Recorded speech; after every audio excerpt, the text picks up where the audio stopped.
Y por eso yo te quiero hablar en esta noche acerca de qué manera podemos seguir adelante. ¿Qué nos espera de cara al futuro? Y es por eso que llegamos a la conclusión que la manera de enfrentar toda esta situación, y le hablo al pueblo de Dios, a los que creen en Dios, porque quizás hay muchos que no creen, que la mejor manera de salir adelante va a ser estando más cerca que nunca de nuestro Dios. Por eso le puse a este mensaje más cerca que nunca, porque a través del tiempo o a través de las experiencias hemos tenido momentos donde percibíamos que estábamos más cerca o más lejos de Dios. Hace unos cuantos años atrás, cuando comenzaba mi caminar con Dios, muchas veces cuando enfrentaba estos momentos donde parecería que Dios estaba cerca, cerquita, me arrodillaba a orar y sentía que lo tenía acá. Abría la Biblia y parece que las letras saltaban y me hablaban y se metían adentro mío. Sin embargo, hubieron momentos donde no lo sentía así, donde parecería que oraba y mi oración no era escuchada, donde leía la Biblia y parecía que leía una revista o un diario. Y el tiempo me fue enseñando de que la experiencia con Dios no es una experiencia de sentimiento, es una experiencia de una convicción, de una certeza. Y Hebreos dice que los hombres de Dios, los hombres que caminaron cerca de Dios, caminaron por fe, caminaron por la certeza de lo que se espera y por la convicción de lo que no se ve. O sea que no lo sintieron, pero sí lo sabían, sí tenían la certeza de caminar de esa manera, más cerca que nunca. Si hay un mensaje que te quiero dejar a todos mis amigos de Aliento de Vida y los que nos acompañan, es que este es un tiempo donde debemos caminar con Dios más cerca que nunca. Para los tiempos que corren, donde la crisis no solo parece terminal, sino que se agiganta día a día o segundo a segundo. No tengo el tiempo hoy para hablar, pero cuando analizamos la macroeconomía, el microclima social que vive Argentina, nos da un futuro tan incierto y una crisis tan profunda que ya no sabemos qué hacer. Parecería que día a día todo se agrava minuto a minuto. Parecería que en este tiempo será tan indispensable, por no decir obligatorio y crucial, caminar muy cerquita de Dios, viviendo una experiencia diaria tan especial que nos haga alcanzar o que nos lleve a alcanzar una experiencia sobrenatural con Dios, que nos lleve a vivir la paz, que nos lleve a vivir el bienestar y que nos lleve a vivir la victoria que tanto anhelamos y tanto deseamos en nuestras vidas. No habrá posibilidades para los tibios, para los que siguen de oído, para los que caminan a distancia o para los que se calientan con fuego extraño. Solo será para los capaces de recostarse sobre el pecho de nuestro Señor y estar tan cerca y tan cerca de Él, lo más cercano posible, que nos librará de todas nuestras batallas internas y externas. Porque esta batalla solo la ganaremos, escúcheme bien, de corazón a corazón. Muchos domingos cuando presentaba el mensaje, yo le pedí a Dios una oración que para mí es constante. Yo siempre le digo a Dios cada día, Señor, háblame de corazón a corazón. Porque siempre me impactó la experiencia de Juan, el discípulo amado, que hoy lo vamos a ver y lo vamos a anotar, y permítanme unos minutos para hablar de él, donde dice la Biblia y lo describe que él se acostaba sobre el pecho de nuestro Señor Jesucristo, y eso lo hizo vivir una experiencia tan cercana, lo hizo vivir una experiencia tan íntima con el Maestro, que definitivamente lo llevó a los lugares que hoy vamos a ver que Dios lo llevó. No es el tiempo de los tibios, no es el tiempo para los que escuchan de oído o para los que tocan de oído, para esa gente que simplemente habla por hablar o dice cosas que no vive, pero que toca de oído. En una buena sinfónica, si alguien toca de oídas, termina desafinando. Y es así. Cuando muchas veces nos dejamos llevar por impulsos y hablamos por hablar y no tenemos raíces profundas, entonces tocamos de oído. Y yo encuentro mucha gente que en este tiempo toca de oído. Tocar de oído es no teniendo una partitura clara. Tocar de oído es tocar porque otro suena. Tocar la melodía que otro empieza. O sencillamente nos dejamos llevar por impulsos y abrazamos ciertas convicciones, pero nos desvanecemos en el tiempo. Job era así. Y a pesar de su justicia, y a pesar de que él se evaluaba como un gran hombre, y a pesar que él se creía juez y señor de la tierra, a pesar de que él impartía justicia y era muy sabio para los demás, y aunque la Biblia lo describa como temeroso de Dios, cuando usted lee los capítulos de Job se da cuenta que Job tenía un gran problema, y el problema él lo termina diciendo en el capítulo 42. Si te quedaste con los primeros versículos de Job, yo te invito a que veas toda la película. Yo he escuchado personas hablar de Job de manera equivocada porque tocan de oídos. Como Job, en el capítulo 42, cuando Dios ya se le manifiesta, cuando Dios ya le dice, Job, me vas a echar la culpa a mí para justificarte vos. Vas a llenar de pensamientos irónicos acerca de mí cuando yo lo creé todo y lo di todo. Entonces Job, cuando se encuentra realmente con Dios, dice, yo conozco que todo lo puedes y que no hay pensamiento que se esconda de ti. ¿Quién es el que oscurece el consejo sin entendimiento? Por tanto, yo hablaba, mire, escúcheme bien, yo hablaba lo que no entendía. Y yo veo demasiada gente hablando lo que no entiende. Y toca de oídos porque alguien tocó la flauta, él ahí salió atrás. Él salió porque sencillamente quiere tocar, pero no conoce hacia dónde va. Recuerde, mi amigo, y yo sé que Jorge estará de acuerdo conmigo, que el que toca de oído tarde o temprano desafina.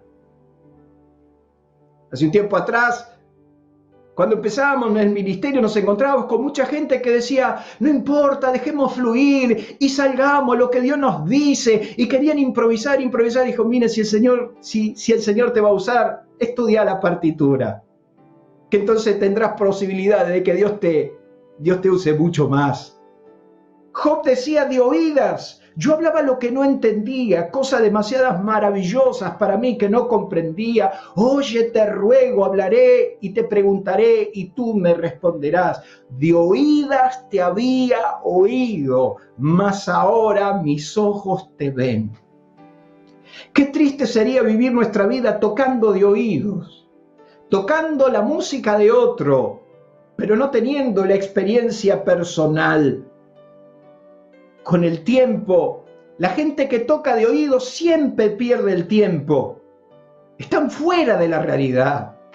Yo escucho a gente, y en este momento donde las redes abundan y está todo bien, nosotros la estamos usando, pero como el aire es libre, cualquiera dice cualquier cosa, cualquiera dice cosas sin sentido, porque alguien le dijo, alguien le contó o el otro dijo, pero no tenemos una experiencia personal y profunda para decir lo que decimos.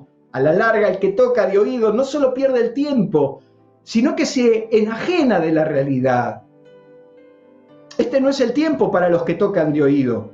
Este es el tiempo para los que saben hacia dónde van y qué quieren de su vida. Por eso hablábamos al principio de que si después de todo este proceso seguimos haciendo las cosas iguales, no aprendimos nada. No es el tiempo para los que siempre siguen de lejos al Señor. Muchos seguían a Jesús de lejos, con una cierta relación, pero no intimando demasiado.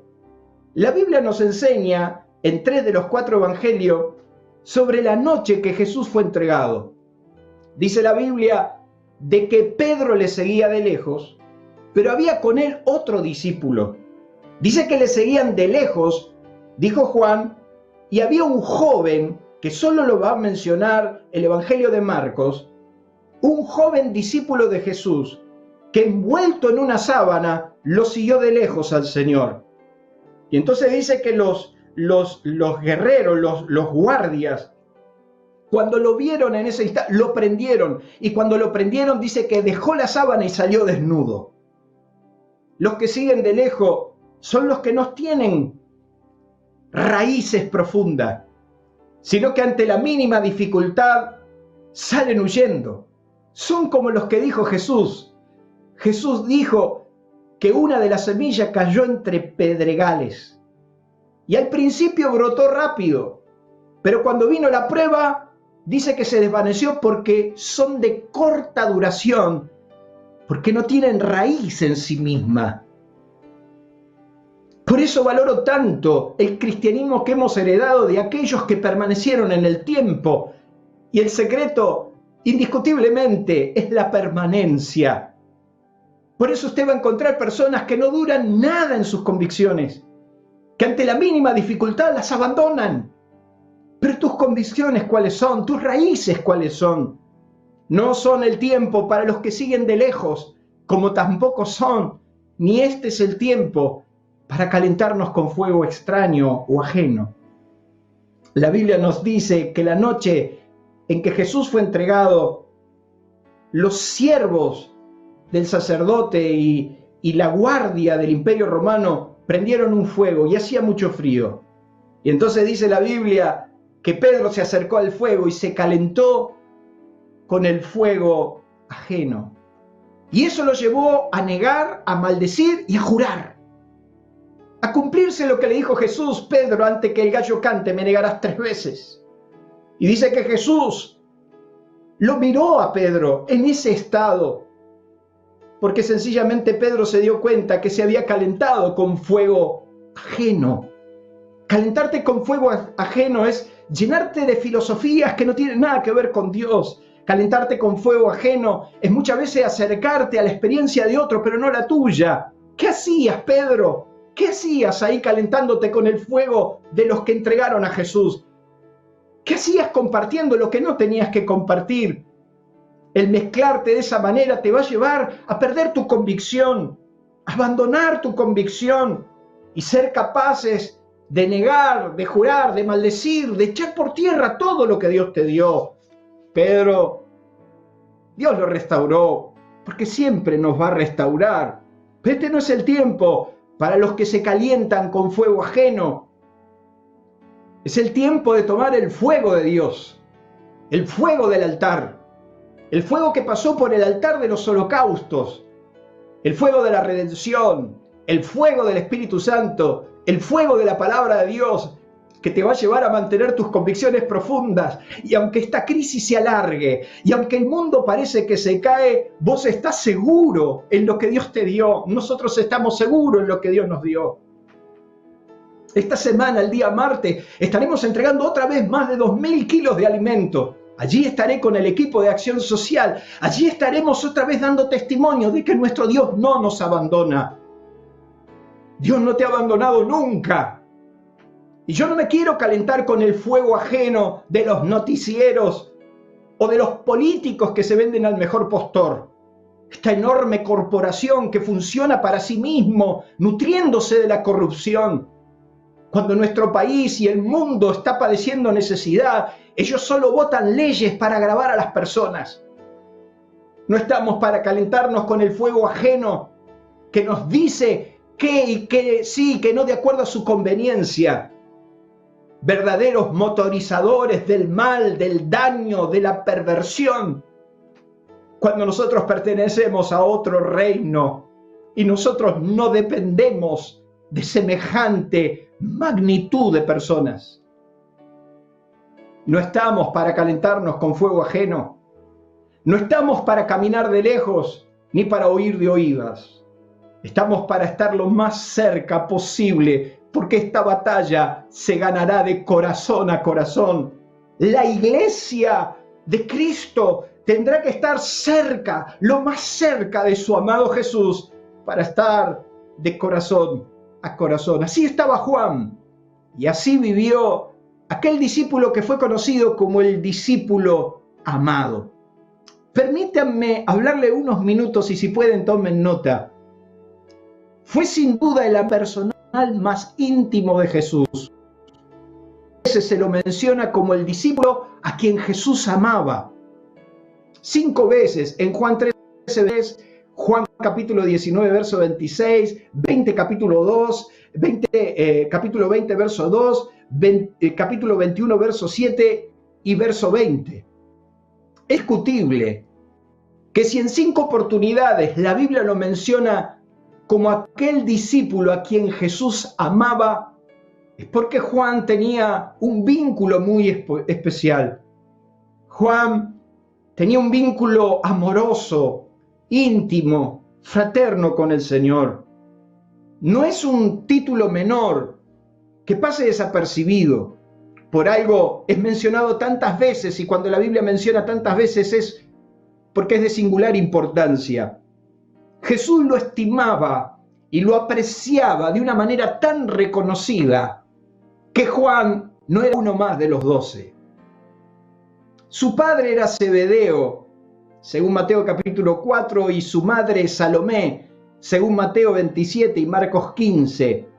Pero Juan capítulo 19 nos da la mención de que Salomé era hermana de María, la madre de Jesús, por lo cual llegamos a la conclusión de que Juan era el primo hermano de Jesús y por ende también pariente de Juan el Bautista. ¿Cuántas experiencias en la niñez? Indiscutiblemente, Juan compartió la infancia con Jesús. Era el primo querido, era el primo entrañable. Y Juan ocupaba un lugar especial en el corazón de Jesús por su infancia, por su vivencia, y por eso de una manera afectiva, de una manera casi singular. Dice la Biblia que el día que Jesús dijo que uno lo iba a entregar, en San Juan capítulo 13, dice que Juan estaba recostado cerca de Jesús.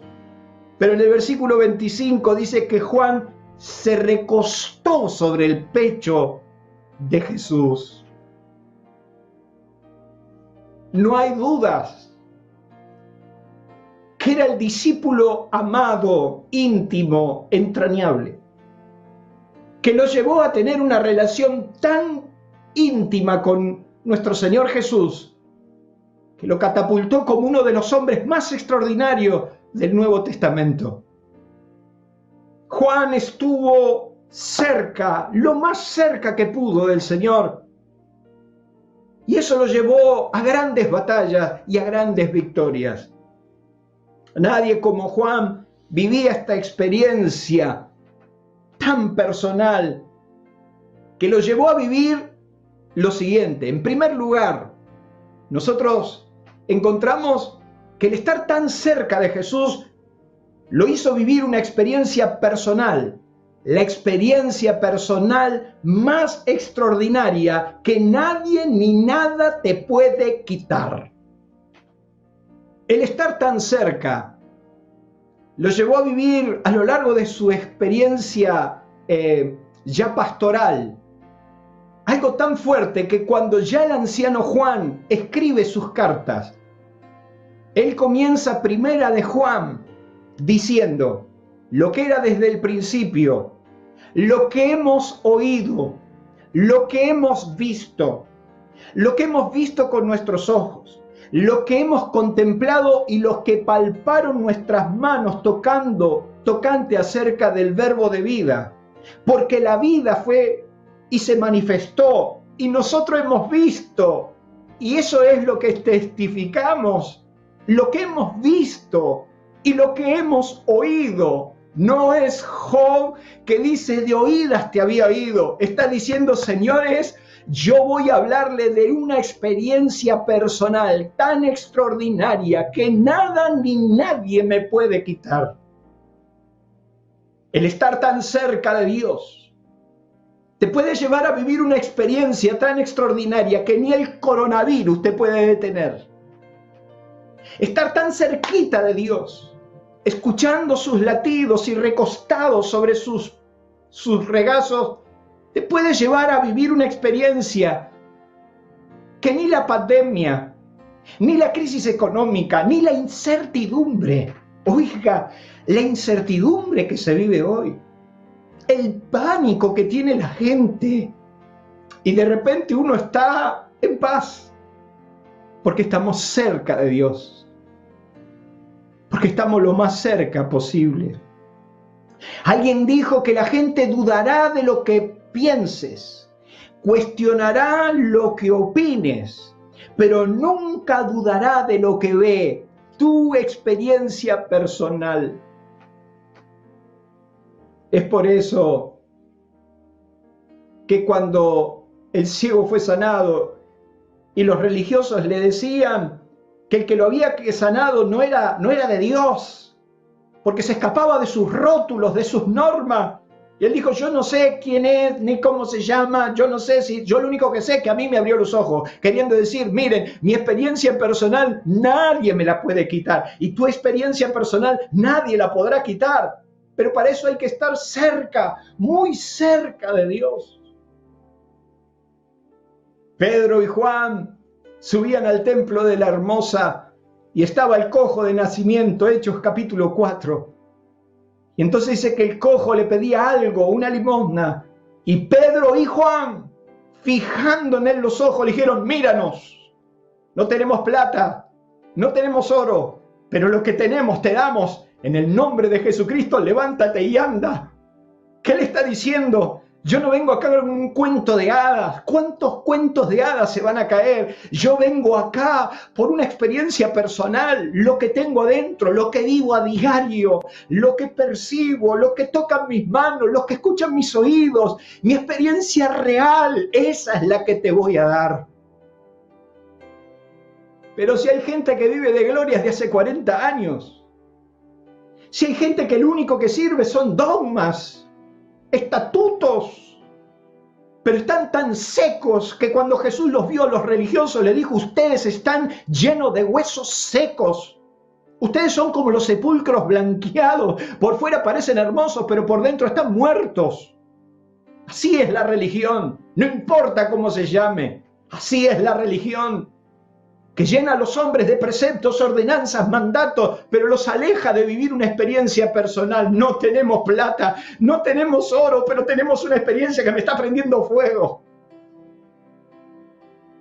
Esta batalla, la batalla de tu familia, la batalla de tu negocio, la batalla de tu empresa, se gana de corazón a corazón. Porque cuando ahí viví la experiencia con Dios, ni el infierno te puede detener. El pánico no tiene que ser tu experiencia, el miedo no la tiene que ser, si nos están bombardeando todo el tiempo.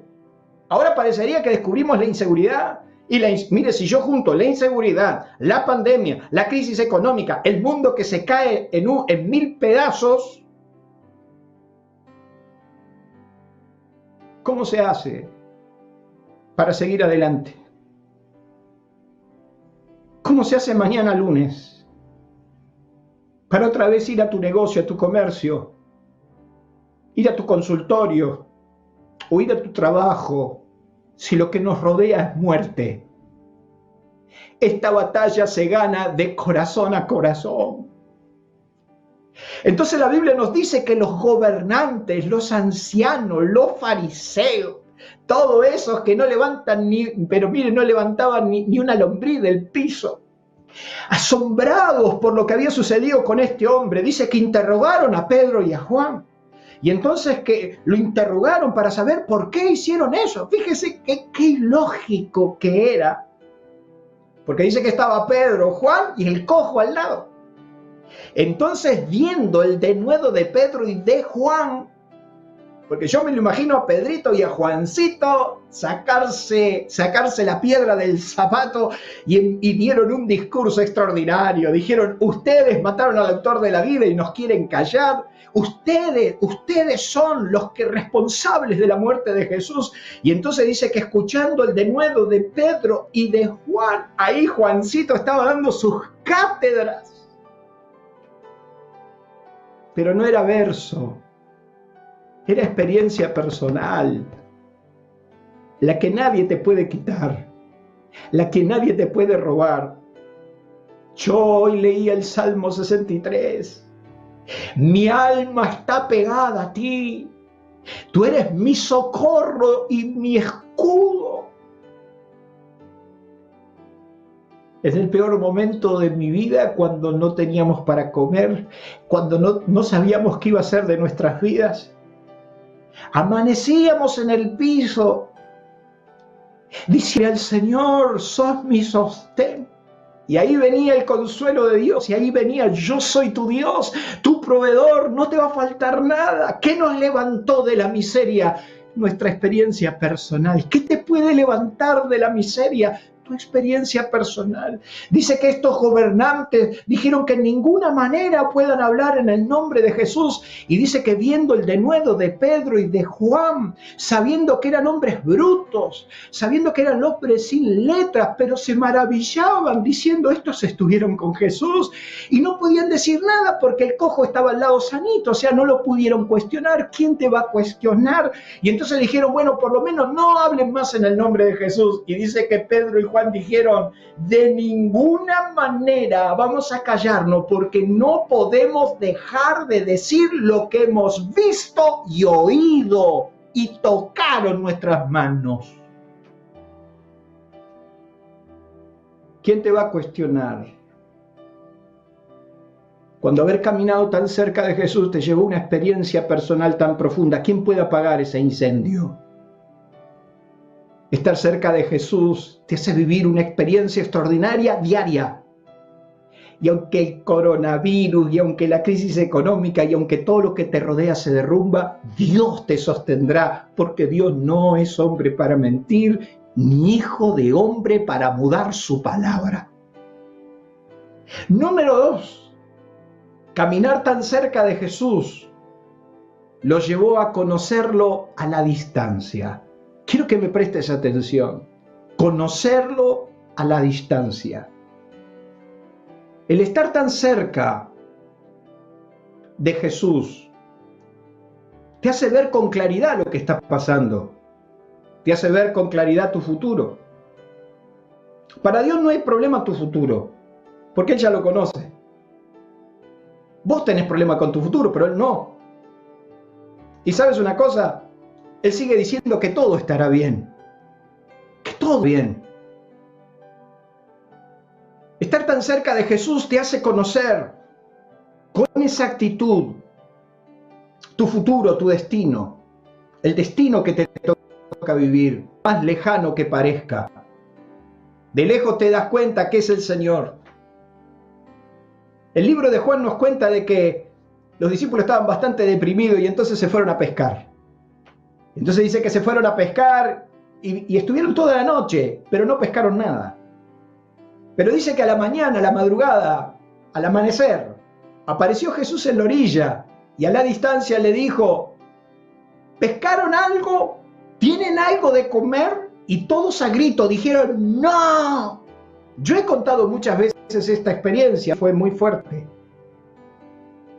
Porque resulta ser que ningún discípulo se dio cuenta que era Jesús. Ninguno de ellos se acordó que podría ser Jesús. Y entonces dice que Jesús le da una orden y le dicen: tiren la red a la derecha y van a encontrar pescados. La Biblia nos cuenta que los discípulos tiraron a la derecha y dice que la red se rompía por los pescados. En primer lugar, yo lo que me doy cuenta es que estuvieron toda la noche echando la red al lugar equivocado. O sea, estar lejos de Jesús te hace tomar decisiones equivocadas, ir para el lugar equivocado, pagar con dolor tus malas decisiones. Una sola directiva de Jesús, una sola directiva de Dios te hace ir a lo correcto y donde está el cardumen. Y entonces dice que echando la red a la derecha encontraron gran cantidad de peces. Ahora, ningún discípulo se acordó de la pesca milagrosa. ¿Cómo es posible que se le haya borrado de la mente aquella oportunidad que habían lavado redes sucias toda la mañana porque habían trabajado toda la noche, no habían logrado nada? ¿Cómo es posible que ningún discípulo, al ver el milagro de Jesús, alguien hubiera dicho: ¿te acordás? Esto lo hizo el Señor hace unos años atrás. 2 años aproximadamente, 2 años y medio atrás, Jesús hizo el milagro donde dice que las redes se rompieron, los barcos se hundían y Pedro cayó de rodillas y dijo: apártate de mí, Señor, que soy un hombre pecador. ¿Cómo nadie se acordó de ese milagro? Yo no me puedo olvidar el día que nos rescató. Yo no me puedo olvidar nunca el día que por un acto milagroso mis deudas fueron canceladas. Yo no me puedo olvidar de los milagros de Dios. ¿Cómo es posible que los discípulos no se acordaron? Porque nadie se percató que el que le dio la orden era Jesús. Y dice que Juan, y ahí está la descripción, aquel discípulo que el Señor amaba, le dice a Pedro, a la distancia, es el Señor. El único que lo reconoció a la distancia fue el que era capaz de reconocerlos de cerca. El único que se percató que era el Señor fue Juan, porque el que lo reconoce de cerca, a la distancia, se da cuenta que es el Señor. Hoy nuestro futuro está a la distancia. Hoy el futuro parece tan incierto que nadie lo ve. Hoy nadie se imagina cómo será el nuevo mundo, los nuevos negocios, cómo serán. ¿Cómo será el turismo, la empresa, el negocio? ¿Cómo será? Y parece que el futuro está tan distante que no lo podemos ver, pero aquellos que pueden reconocer al Señor de cerca no tienen problema con el futuro. Y yo te digo hoy, a todos los que me están escuchando, no te hagas problema por el futuro. Dios está ahí y Él dice que todo estará bien. Lo reconoció de lejos, porque de cerca ya tenía afinado el oído. Nadie, ni el mismo Pedro, a pesar de ver todos esos peces, se dio cuenta que era el Señor. Si solo el Señor podía hacer ese milagro. Pero Juan lo reconoció, porque él estaba de corazón a corazón. Y si estás tan cerca de Dios, te vas a dar cuenta a la distancia que Dios no te abandonó. Él está en la otra orilla, esperándote con fuego prendido. Número 3. Si estás tan cerca de Dios, si caminás lo más cerca posible, te vas a volver confiable para Dios. Confiable para Dios. ¿Qué significa eso? Significa que Él va a saber confiar en vos. Él va a darte la oportunidad que necesitas, porque Él va a volver a tener esa confianza y tendrá esa confianza para depositar en tus manos un nuevo tiempo. Aparentemente se cree que en la crucifixión de Jesús su padre José ya no estaba. De hecho, que en las últimas apariciones de María, la madre de Jesús, la menciona de que estaba María, la madre de Jesús, y sus hermanos, pero no se hace mención a José que estaría presente. Aparentemente, según una tradición, se creía que José ya había fallecido y que María, por ende, era viuda para los días de la crucifixión de Jesús. Por eso usted va a encontrar en la Biblia que la última aparición que menciona o se relata en la Biblia es cuando María y su esposo lo encuentran a Jesús en el templo, preguntando a los doctores y enseñándoles. Aparentemente se cree que José era un hombre grande y que José, para la crucifixión de Jesús, ya estaría muerto. ¿Por qué esta deducción? Porque Jesús era el primogénito. Más allá de que la religión se encargó de decir supuestamente de que María no volvió a tener hijos, quiero decirles que no. La Biblia nos cuenta, y en varias ocasiones dice que estaban los hermanos de Jesús y que muy posiblemente María tuvo hijos después de Jesús. Pero lo cierto es que en la crucifixión, cuando Jesús está en el momento más delicado de su vida, dice la Biblia que cuando Jesús vio a su madre, lo que habrá sido para Jesús ver a María y lo que habrá sido para María ver a Jesús. Yo como padre no soporté ni la fiebre de un hijo, no me quiero imaginar ver a un hijo agonizar. ¿Qué sintió María y qué sintió Jesús? Las miradas de ambos se cruzaron. María siempre supo que Jesús era el Hijo de Dios, pero ahí estaba su hijo colgando de una cruz. Y a pesar de que su concepción fue una obra sobrenatural, ella estaba mirando a su hijo en el peor de los cuadros, ensangrentado, crucificado. Pero como hermano mayor, como primogénito, le correspondía una decisión ante su madre viuda.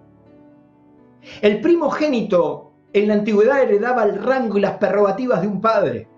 El primogénito heredaba el mando de un grupo cuando se moría el padre, y por eso tenía una ración doble en la herencia. El primogénito era el que no solamente heredaba el rango, sino daba las directivas. Jesús está por morir como hijo natural, no me refiero como hijo de Dios, como hijo natural. Está en la cruz, crucificado, María lo está mirando. Y la Biblia nos dice en el Evangelio de Juan, que cuando vio Jesús a su madre, ¿y quién estaba al lado de su madre? Y al discípulo a cual él amaba, que estaba presente, dijo a su madre: mujer, he aquí tu hijo. Y después le dijo al discípulo que él amaba: he aquí tu madre. Y desde aquella hora el discípulo recibió a María en su casa y cuidó de ella. Jesús le confía a su madre, a su discípulo amado. Como primogénito, al no estar más, alguien se tenía que ocupar de la viuda. En la antigüedad, el único sustento, el único plan sustentable para una mujer viuda, no existía en la antigüedad lo que hoy nosotros tenemos, mal, bien, nos podemos quejar acerca de la jubilación y de un estado presente, etcétera, etcétera. En la antigüedad, el sustento para una viuda era su hijo. Por eso usted va a encontrar que en una de las resurrecciones que Jesús hizo, dice que él vio un féretro y vio a una madre viuda que lloraba por el hijo, se quedaba sin el sustento. El único que se podía hacer cargo de una mujer viuda era el hijo. Lo había reglamentado en la ley, que esa era la honra a los padres. Es por eso que nosotros nos ocupamos tanto de las viudas, porque hay una bendición sobre el ocuparnos de ese caso. Hay una gracia de Dios que se manifiesta cuando nos ocupamos de nuestros abuelos. Pero Jesús tiene que dar una directiva y se la dice al discípulo que más amaba, a su primo amado, aquel que compartió la infancia, aquel que compartieron los momentos de mayor intimidad, aquel que estuvo más cerca de él. Era la hora de decirle a esa viuda que no quedaba en el aire. No sé qué habrá sido de los hermanos de Jesús, allí no estaban. Pero Juan, el amado, estaba al lado de la madre de Jesús y Jesús le dijo: mujer, he aquí tu hijo. Y le dice a Juan: hijo, discípulo, amado, he aquí tu madre. A partir de hoy, ella es tu madre y a partir de hoy, él es tu hijo. Jesús le confió a su madre el cuidado de su madre a un discípulo que supo estar cerca. Estar cerca del Señor te va a ser confiable. Estar de corazón a corazón te va a ser tan confiable de que Dios va a depositar en tu vida los tesoros más profundos. Un día estábamos en la playa de Mar de Ajó y David me contaba sus frustraciones. La estábamos pasando mal. Y David me contaba que se le estaba por dar algo, que por ahí era un trabajo estable y etcétera. Y tuve en mi corazón el de eso decirle: David, demostrarle a Dios que Él puede confiar en vos y Dios va a llenar tus manos. Qué preciosa experiencia fue verlo a David, cómo Dios empezó a restaurar áreas de su vida que fueron dañadas. Cuando Dios confía en vos. Dice la Biblia que cuando Dios iba a destruir a Sodoma y Gomorra, dijo: encubriré lo que voy a hacer a Abraham si es mi amigo. Si yo sé lo que Abraham va después de darle mandato a sus hijos, si yo sé lo que va a hacer de la vida de Abraham, ¿cómo no le voy a ocultar lo que voy a hacer? Y Abraham le cuenta y Dios le cuenta a Abraham lo que iba a pasar en Sodoma y Gomorra. Quiere decir que cuando sos confiable, cuando caminás tan cerca de Dios, cuando tu corazón está pegado al corazón de Dios, cuando caminás tan cerca de Dios, Dios no solo te puede confiar tesoros, profundidades, Dios puede movilizar el cielo a tu favor y Dios te puede mostrar los planes.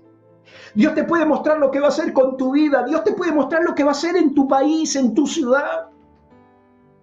Por eso yo le digo a los argentinos de bien, a los ciudadanos de bien, a los que aman el país, la solución no es Ezeiza, nunca fue Ezeiza. Escucho gente, hay que irse de este país, yo me voy y esto y lo otro, váyanse, no hay problema. Pero yo les hablo a los que aman la nación, el resultado será otro. Dios te puede mostrar que este país se transformará en un país bendecido por Dios y que depende de tu oración, depende de tu clamor, depende de que la sal sea salada, que la luz alumbre, y esa es nuestra responsabilidad. Estar tan cerca de Jesús te hace confiable, a pesar de tus defectos, a pesar de que le erraste, a pesar que te equivocaste, pero tu corazón, lo que cuenta es tu corazón, decía Luquitas hace unos sábados atrás. Yo toda la mañana me arrodillo y digo, Señor, otra vez. Y a veces estamos cansados de nuestros propios errores. ¿Qué te hace confiable? ¿Qué te hace confiable? ¿No equivocarte?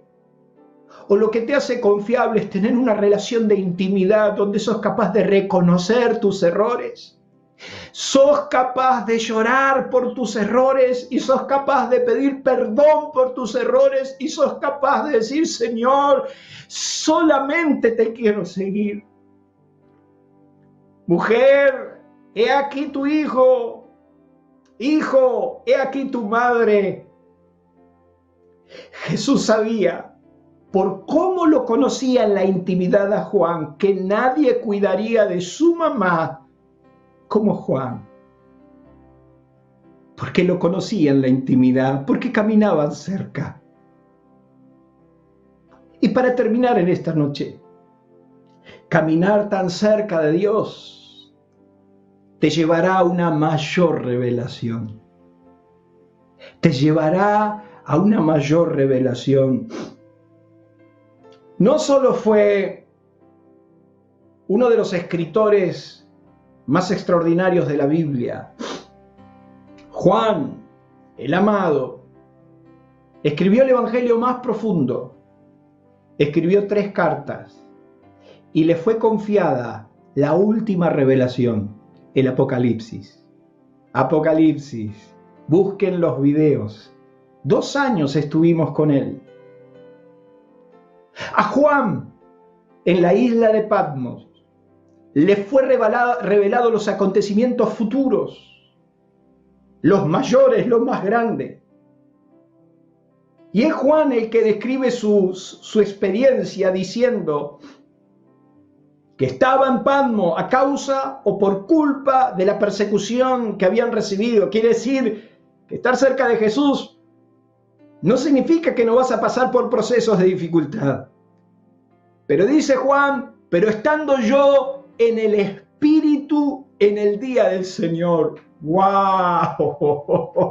Yo disfruto estas cosas de la Biblia. Yo no sé si a ustedes no, pero yo disfruto. Estaba en un estado que él no estaba en la emoción del venir. No. Él estaba en el Espíritu. Estaba en el día del Señor, estaba en el momento adecuado, en el lugar adecuado, y Jesús se le presenta. Imagínense tantas experiencias de la infancia, tanta cercanía e intimidad, y ahora Juan lo ve como el Rey de Reyes y Señor de Señores.